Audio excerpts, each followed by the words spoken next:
নবী বলতেছে এমন করবো, আল্লাহর হস্তে এমন করবো না তোমরা, আল্লাহর হস্তে। হ্যাঁ, তো শেষ হাদিসটা কিতাবুত তাবির, স্বপ্নের ব্যাখ্যার যে পর্ব আছে, শেষ হাদিসটা, এই শেষ হাদিসে আর কিতাবুল ফিতানের আগামীকাল হবে কিতাবুল ফিতান।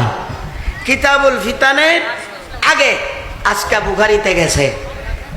এক মিনিটে একটা হাদিস শোনাইতেছি, ওয়াজেতে তো আমরা এগুলোই শুনবো। রাসূল সাল্লাল্লাহু আলাইহি ওয়াসাল্লাম মেরাজে যখন গিয়েছিলেন তখন অনেকগুলো ঘটনা শুনছে। 8টা ঘটনা এই হাদিসের মধ্যে ইমাম বুখারী উল্লেখ করছেন, কিন্তু আমি একটা কথা বলতেছি।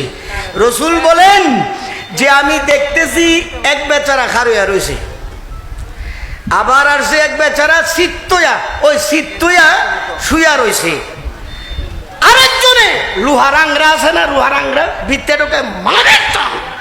আরে বাবারে, নবীজি বলেন যে এরা কারা? উত্তরে বলতেছে এরা হইল মিথ্যাবাদী। এরা কি বাদী? যারা মিথ্যা কথা বলবে, যারা মিথ্যা কথা বলবে তাদেরই শাস্তি। কিন্তু বুখারী শরীফ 1053 পৃষ্ঠা, যে সকল মৌলবীরা মিথ্যা বলবে, গোটা বুখারীতে এই হাদিসটা এমন মানে কম্পন এসে যায় অন্তর, যে আলেমদের যে শাস্তি, ওই সকল আলেম যারা মিথ্যা বলবে, মানুষের ধোঁকা দেবে, যা বলে এমন করে না, কয়েকটা করে আরেকটা। এমনি মিথ্যা কথা বলা একরকম, নবীর উপর মিথ্যা কথা বলা আরেক রকম।